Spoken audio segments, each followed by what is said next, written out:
Hello, everybody. Welcome back to the L1 show. Today is, I almost said August 24th, but it's September 24th. Yeah, we're doing government and security stories. Years melting away. Yeah. You know, it's not melting away. Remember Frostpunk? Frostpunk 2's out. We played Frostpunk on the stream. What are the reviews for Frostpunk?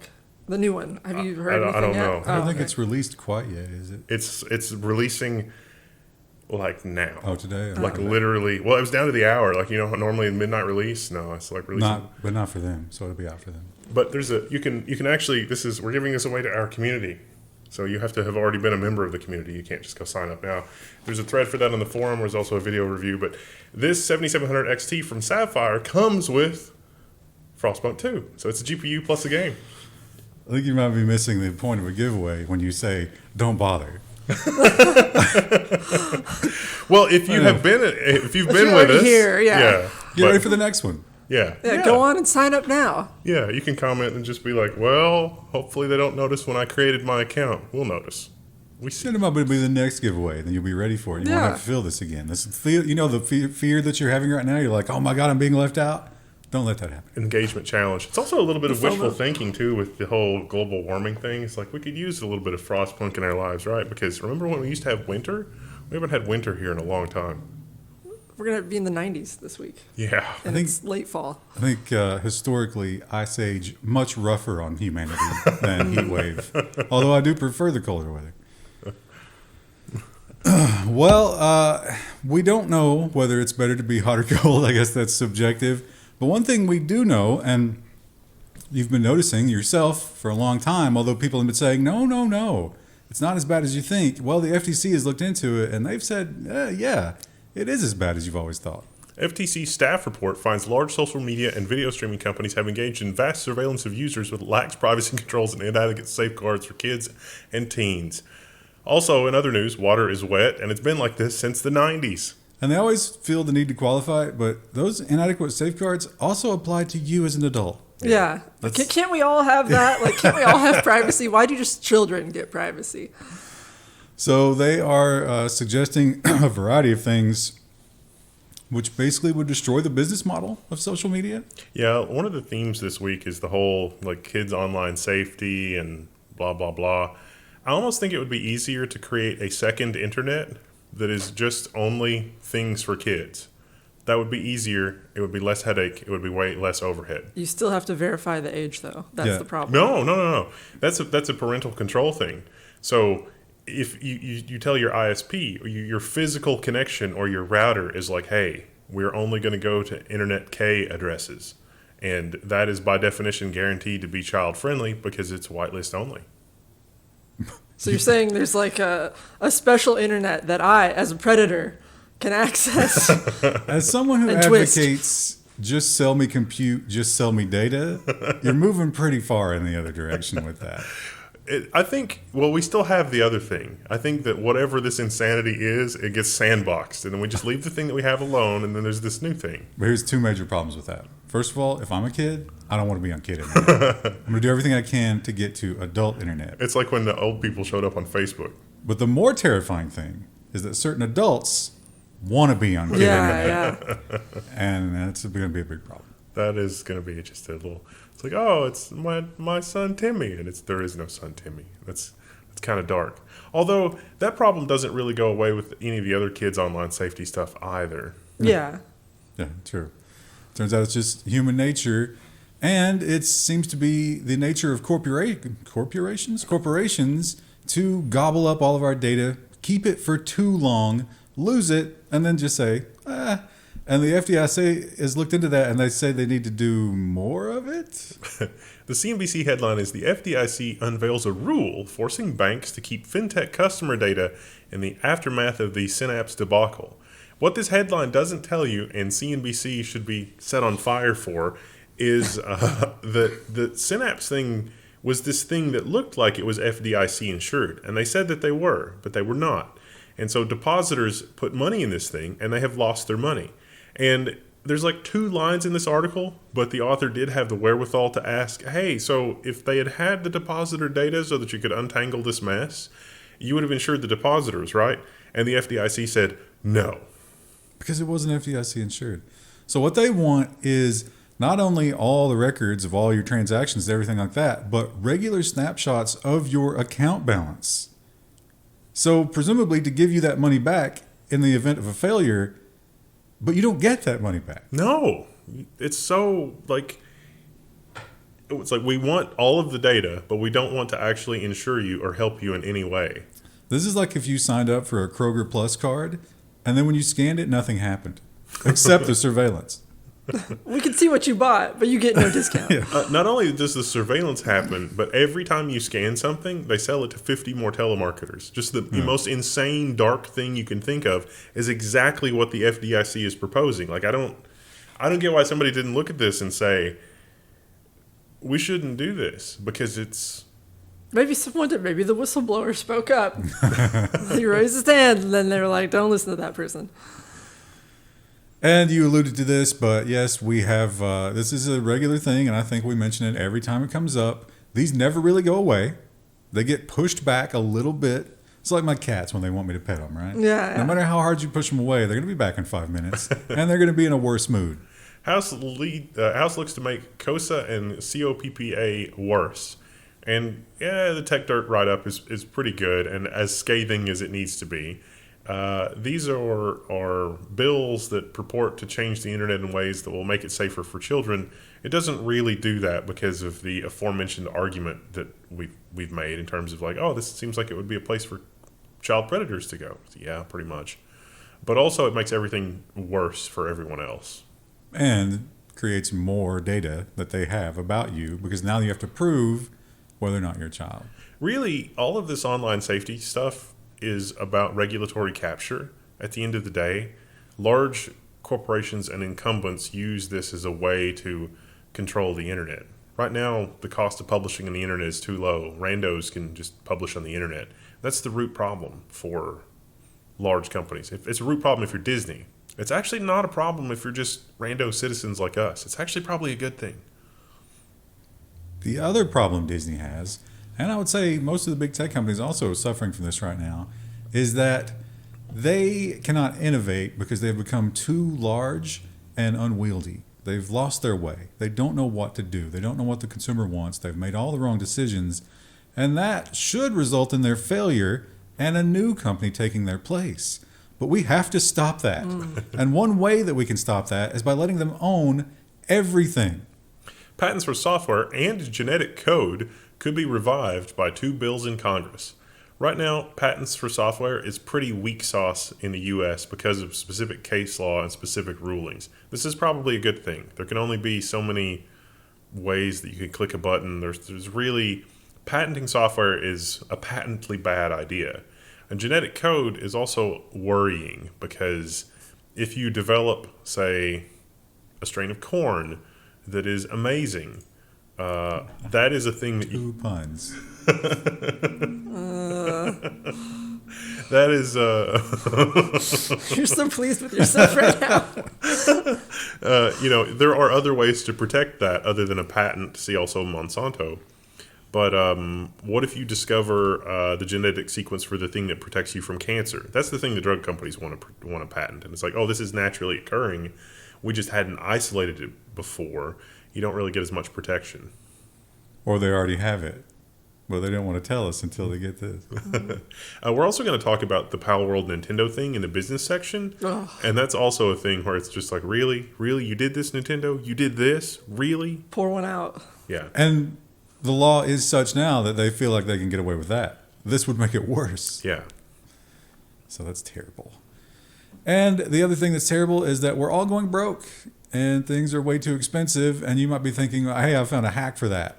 I buy directly from China. Sure, the quality's terrible, but it's terrible on Amazon too, right? And look at all the money I'm saving. Well, the government is not liking that. The Verge's headline is U.S. takes aim at Shein and Temu, whatever, with a new import rule proposal. This is not, like, this article is just written from the most wrong perspective possible. You're in our audience. You know. It's like, oh, I am tempted by the low prices on Temu. I'll order one thing from there. And then you get it and it's garbage. And it's like, well, I know not to order from Temu. It's like Amazon. We're all suspect of ordering from Amazon at this point because of the same kind of shenanigans. The real problem is that you can actually order reasonable things from China, not necessarily from Temu or Shein or somewhere else. And that is maybe not amazing if you're a company that, likes to make money on marking up stuff that you import yourself. Now, we do have tariffs with China, but there's a special rule that says, hey, if you're going to bring in like shipping containers worth of stuff and then take it to a warehouse and unbox it and sell it, that gets a tariff. But if you're shipping it directly to me, that's not. That's just an individual, the de minimis exemption, because it's like one person doing business with China. I'm pretty sure that's American philosophy. Like, I'm going to figure out a way to import something directly from somewhere for me, and it's going to be amazing. Well, not anymore. So they're going to try to get rid of that, which will essentially shut down those services. Amazon will keep selling the same garbage. Yeah, just under a different name. But they'll pay the tariffs, I guess. Yeah. And prices will go up. And some of the things don't even have tariffs to begin with, but the administrative overhead of dealing with all this is just stupid.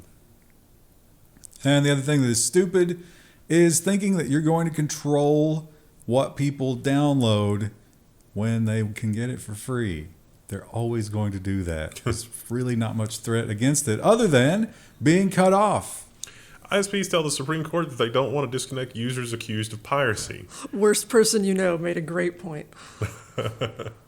Sony really, really would like a lot of ISPs to disconnect people that they accuse of piracy. They may not really be accused of piracy. I assure you that Sony thinks that all Plex users are filthy pirates, and that if you are using Plex, if they get their way, that rises to the level of something that you should be disconnected from the internet for. These people are sociopathic. It's the thin end of a wedge. If ISPs police the things that you download, one, ISPs will have to spy on everything you do. Two, everything will be an infringing activity. And in some housing situations, there might be a building with 15, 20 families in it. They might all use the same external IP address. What happens in that case? What happens if you're Airbnb-ing your house? Somebody comes in and torrents a bunch of stuff. Sony thinks that problem will solve itself once everyone is disconnected. And then no one can look at their content, and then they go out of business. And But that doesn't matter because that's next quarter. They're probably not wrong about that, but it's wild because the Supreme Court looked at all of this with the invention of the VCR, the video cassette recorder. I was like, yeah, some piracy is going to occur, but that's the thing that you deal with in exchange for having all of this power from the business side of being able to own the copyright on this. That gives you the ability to sell, what was it, an $800, $700 console? Yeah. Yeah. But, this is very much the thin end of the you will own nothing and be happy. And again, I think property rights are a Central American ideal, and this is an erosion of property rights, fundamentally. And we're living through an erosion of American ideals. The line must be drawn, this far, no farther. I think we talked about this last week, right? We did, yeah. This was a comment from September 11th. Yeah, well, this is just to connect all the dots. I added this one. So this is a little bit of a repeat, but there's a little tiny bit more information. The FCC chair wants more competition to SpaceX's Starlink unit. This is wild because didn't we also report that the FCC chair said that Starlink does not serve enough of rural America to the definition of broadband? So which is it? More competition or... Because it has to do with the money. But, I mean, they can still own all the satellites and still not serve a large area of the U.S. Like, both things can be true. But I think we talked about this last week. They're saying, well, we need more competition. But it's not like somebody can just be like, okay, I'll do it. No, you have to have spaceships.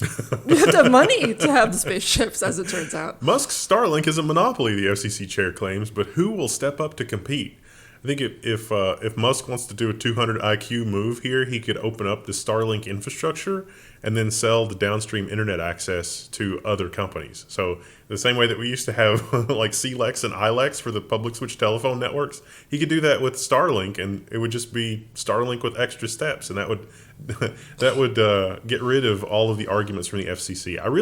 I'm not one to argue for Musk, but with the stuff going on here, I think Musk is getting the raw end of the deal because he has a reasonable solution to rural internet that is not as good as fiber and physical infrastructure would have been, but there's billions of dollars that have gone to that and have not actually built any infrastructure to connect anybody, which is insane.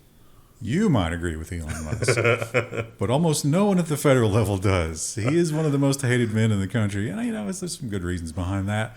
But oh boy, do they not tolerate his cowboy ideas when it comes to launching spaceships. The FAA fines SpaceX for launch license violations. This seems pretty cut and dry to me. Yeah. They submitted paperwork that was like, we need to make these changes, and the agency just didn't approve it in time. And the communications for the first one, though, the first one was... There is a lot of back and forth emails that were like, do you anticipate that you're going to reject it? Do you find anything materially wrong with it? And it's like, no, we're probably going to approve it. We just need time to go through the process. And so they launched anyway with it, with the change after it wasn't formally approved.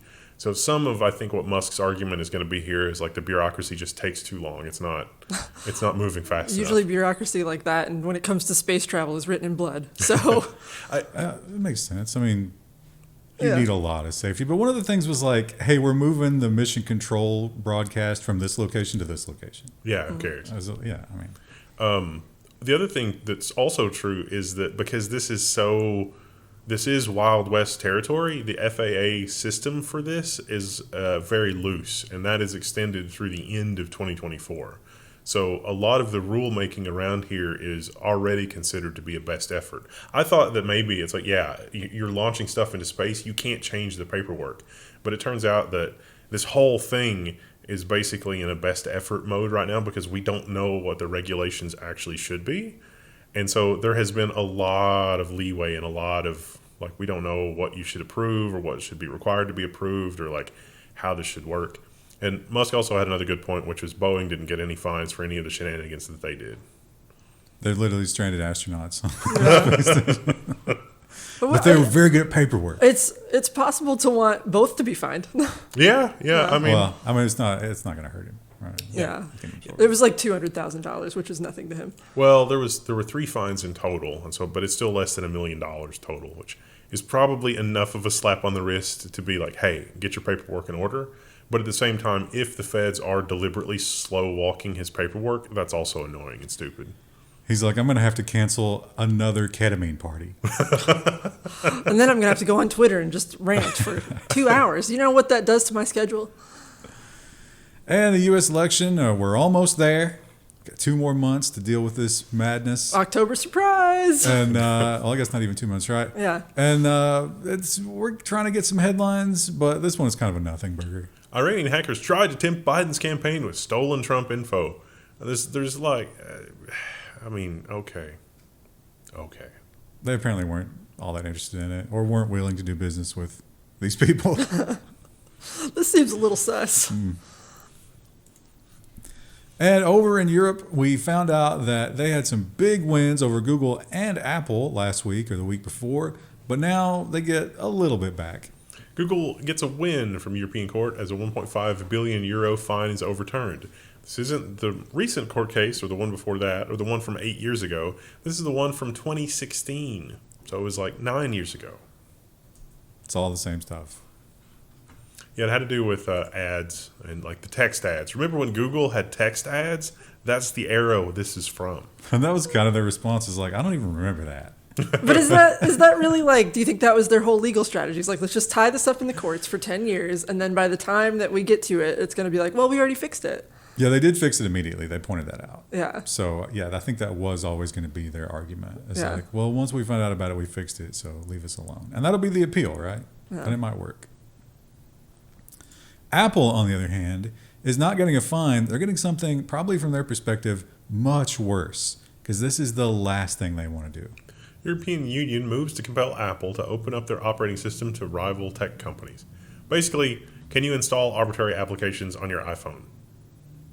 Right now the answer is no. And if they can do anything about it, it will remain no. But the EU has been getting some wins in those lines they are not willing to cross in the big tech companies. Because what are you going to do? It's going to pay $1 billion every month? I love the Register headline.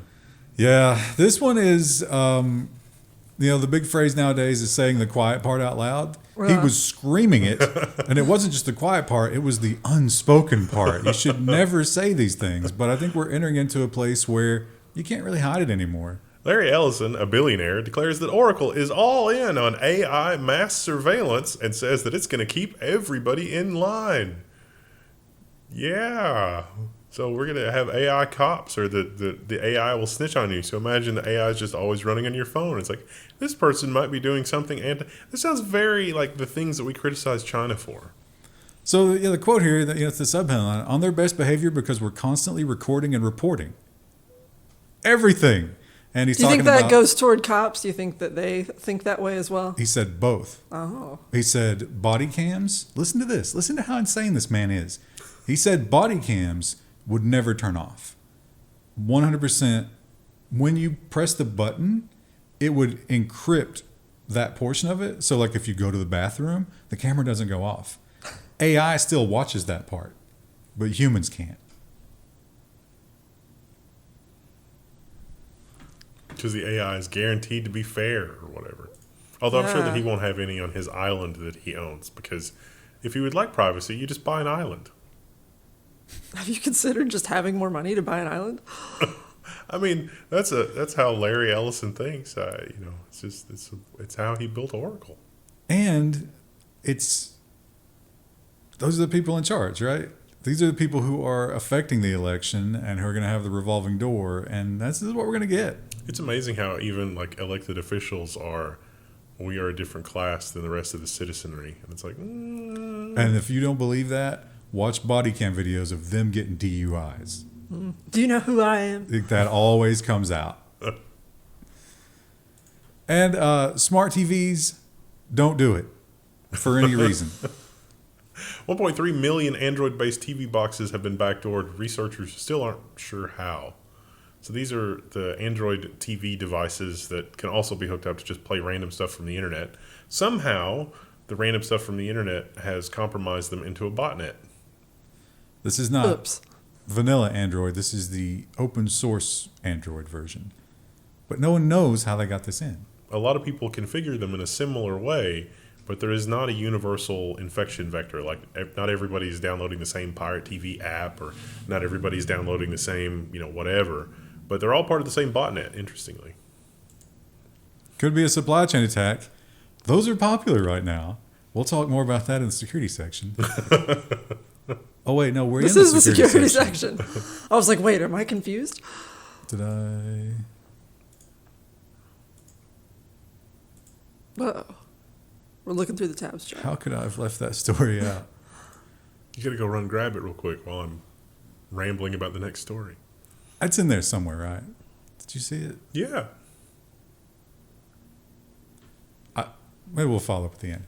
Watch till the end. To see if we remember. But here's another one, and this is just one of those crazy ones where every time I'm keying in my information on a keypad for a PIN number or something, Yeah. I'm like, I know that they're watching this. And I know that they're detecting this in like 8 different ways. There's a 20x optical zoom camera directly overhead. And even if it's not, somehow my shoulder movement is giving it away. It's just ridiculous. Sometimes I'll try to cover it, and it's like, Apple Vision Pro's eye tracking exposed what people type. So the Apple Vision Pro, if you don't know, because it's a VR helmet, you look at a keyboard and it has very good eye tracking. The problem is that you're also transmitting your eye movements to other people in a conference. And it turns out that the resolution is good enough that you can reconstruct what people are typing by looking. And there's a human pattern that almost everybody follows where you look at it, and then after you click it, you quickly look to the next one. So you just have to look for that. I've been staring at this for a certain amount of time, and then I moved. That's the key. So not only do you have to sand walk, now you just got to like roll your eyes around crazily, blink intermittently. I'm just imagining that every time I go to Lowe's now, because Lowe's has cameras everywhere, and I'm just...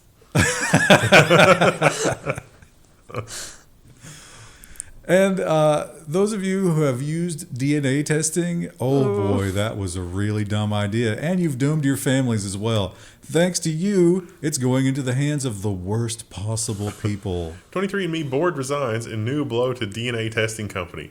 Remind me again who bought them? Wasn't it like BlackRock or something? That was BlackRock, yeah. What could possibly go wrong? This kind of blew up like yesterday. I'm wondering what other fresh hells we'll discover as the week goes on. Also, Ann Wojcicki, is that how you say Yeah. that? Sister of the YouTube Wojcicki, Yeah, she died. Though. who died. Yeah. I mean, I don't want to say anything about the dead person, so I won't say anything. Because I don't have anything good to say, because she was a monster. How is it that these two sisters are both CEOs? That's just the power of girl bossing. Just such a brilliant family. Girl power. But yeah, she's taking it private, and that means she can do what she wants with all that DNA information. BlackRock. They were definitely selling it before. They're going to be selling it a lot more. Isn't BlackRock the company that was selling single-family home or buying single-family homes? And then re-renting them. Farmland. Yeah. They've done a lot of bad things. Didn't they used to be called something else, and they were so negatively known in the public mind that they changed their name to BlackRock? You might be thinking of the private military company. Oh, this is BlackRock Financial. I can't remember. That was like BlackRock Security Services. It shows how effective it is, right? Because I can't remember the... Yeah. Branding services work. And this is a story that we see pretty often where criminals buy into this service that's like for criminals, and it's either immediately compromised or it was fake all along. Again, the supply chain. Cops infiltrate ghost encryption app used by drug lords and the mafia. And we include this story and stories like it to remind you that when someone pops up that's political and says, hey, we need to be able to decrypt your end-to-end encryption, or we need your encryption app to spy on you because protect the children. No, you don't. Good old-fashioned police work works just fine. Well, I mean, this was tracking everything, though. Yeah, but it was via good old-fashioned police work and supply chain attack and all of the other stuff versus making Microsoft Teams snitch on you, a la what Larry Ellison has in mind. There's not much difference. It's a matter of degree, perhaps. Larry Ellison literally read the sci-fi book Don't Build the Torment Nexus, and he was just like, my God, this blueprint for future society is amazing. And CrowdStrike, we learned, had a bit of a setback this year, and they blamed Microsoft. They said, hey, Microsoft didn't give us a heads up on these updates. It's their fault. Microsoft said literally the opposite, but it seems like every OS has a hard time playing fair with security tools. Apple's new macOS Sequoia update is breaking some cybersecurity tools. Yes, because Apple made some changes without telling anyone, as they do, and now those applications don't work. And so, of course, it's the application's fault, because Apple would never do anything contrary to standards, or even just reasonable notice and disclosure. Stares at Safari. And we see this one pretty often. Usually this is social engineering, but not this time. This time was actually just an ancient piece of hardware lurking in a warehouse somewhere, still online. Chinese spies spent months inside aerospace engineering firm's network via legacy IT. They're able to log into the web portal via default credentials, and then from there they got access to a lot of stuff. So they were just hanging out, saying hello. How's it going? An IBM AIX, Hello world. which debuted in what year? It's like the 80s? I was going to say the 90s, but yeah, sure. It might have been the 90s. But pretty ancient, but they needed it for whatever the thing was that they were manufacturing there. And current CrowdStrike does not work with IBM AIX platforms. It doesn't have an operating system that is compatible. I don't think it's got the spare clock cycles to even run that kind of thing. And here's another thing that has been suspected for a long time, and a lot of people have been saying it, and other people have been saying, no, the phones don't listen. There's no, it's not constant surveillance on social media. And also, this is safe and wasn't created by intelligence agencies. Tor anonymity infiltrated law enforcement monitors servers successfully. Better go grab that other story. Do we need a headline? No. I mean, I'm pretty sure everybody's aware of it at this point. Did everybody see the pagers thing? The pagers thing was crazy. So we're up to pagers, walkie-talkies. Now, they've said possibly solar panels, cars, and other electronics. But I don't know about those last three. I think it was saw a the story battery about solar systems panels, for the yeah. solar panels. So it's like the control systems and the batteries. But that begs the question. So I saw early on they were reporting that it was a strip of shape charge heated by overloading the battery. But I don't think that's true. I don't think that's true either. Because then how do the other devices? How would you get all those batteries to react the same way simultaneously? One of the Taiwanese companies, the one that makes the walkie-talkies, they published videos and photos of the device, and they were like, hey, we not only did we not manufacture these devices, these were really good clones of our devices, but here's how we know that they didn't come from our factory, and it's credible. Well, no, they said they sold the rights to their name to a company in like Budapest, right? That's the pager company. Yeah. Yeah. So, I'm talking about the walkie-talkie company. oh, I'm sorry. Okay. So they did manufacture, or no, they just faked those, you're saying? Hmm. The walkie-talkies were apparently not even made on the same line, because it was a Japanese company, and the Japanese company said, look, we automated it a long time ago. Our robotic line is completely isolated, and like even our manufacturer logs, like if somebody stopped it to do the thing, it would have to do it at this step, and our manufacturing logs don't show anything unusual happening with the robots in that time, even if somebody did that. And it's like, so based on all this, we think that these weren't even our radios. Pretty crazy. But I think the bigger question that I am not hearing many people in the mainstream media asking is this a cool thing to do even in war? Not only that, but isn't the minds behind this infiltration, isn't it the same minds that are behind the iPhone malware that we're always complaining about? Probably, yeah. I mean, we know that one country has amazing technological capacity in this area. Like that's their expertise. And I didn't expect them to have this level of abilities.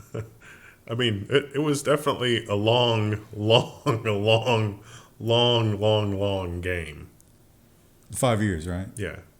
But think about also just having, even though, like pagers, if a pager is a one-way pager, it's a broadcast that it can receive. It doesn't give away your position. Okay, fine. But they're still able to map out the entire communications network. They know the politicians. They know the journalists. There were diplomats that were hit by this. And it's like, why does a diplomat have this device? But more importantly, even if you didn't hurt anybody, and even if you didn't uncover anybody, what do they do now? Oh yeah, Rubicon has definitely been crossed. But no, I mean like you have to communicate, right? Oh, that's yeah. critical. That's like one of the most important. Logistics and communication in the military are the two most important things. Probably better than weapons or whatever. So what do you do now? What do you trust? You have to manufacture stuff yourself? They're sanctioned. Their borders are cut off. How are they going to do that? It's going to be pretty awesome when we have the ability to desktop manufacture stuff, probably to like the 1950s or 60s technology. That would be amazing. It's like you could print your own resistors and capacitors and stuff from just tanks of raw electronics, and we'll be able to just concoct things at probably a early 1970s technology level. Counter proposal: what if we just got ravens, like a Song of Ice and Fire, and a maester system who controlled them? There were some memes with like terrorist-looking dudes with carrier pigeons, and it's like Maybe you're just asking for someone to make a really good raven poison. that would be sad. But like, okay, so let's say we had that technology. What are you going to do when the United States sanctions you and no one will ship it to your country? Yeah, that might be a problem. Yeah. It's like you can't have the magical electronics printer. That's forbidden. Which is what we're telling China. They're building their own magical electronics. It's like it turns out putting the lightning in the rock was not as hard as we thought. I don't think Lebanon has the starting. They have a lot longer to go than China would to do their own thing. And also, let's say that you built that. You had that put together. One wrong person finds out about it, and it's dust the next day. Yeah. So what do you do? It's also a little problematic that we don't have the capabilities here. Like, not only do we not have the machines, we don't have the people. We might be able to deal with the fact that we don't have the people by doing it in a completely automated fashion, which we're already there for really advanced manufacturing, because with really advanced manufacturing, you have to do it robotically anyway. People give off all sorts of contaminants that ruin the batter for all sorts of high-tech devices, so you have no choice but to do it robotically. But then, once you get to that point, human life means nothing. And they might turn these weapons on us. Because we're going to be unruly and hungry. It would dramatically reduce the population, but it would be very sad. That's a somber thought to end on for this episode. Come back Wednesday for more. For more Faustian bargains with your Frostpunk 2 giveaway. Make sure that you subscribe and hit the bell icon so you can get notifications on your phone. That's definitely not going to kill you.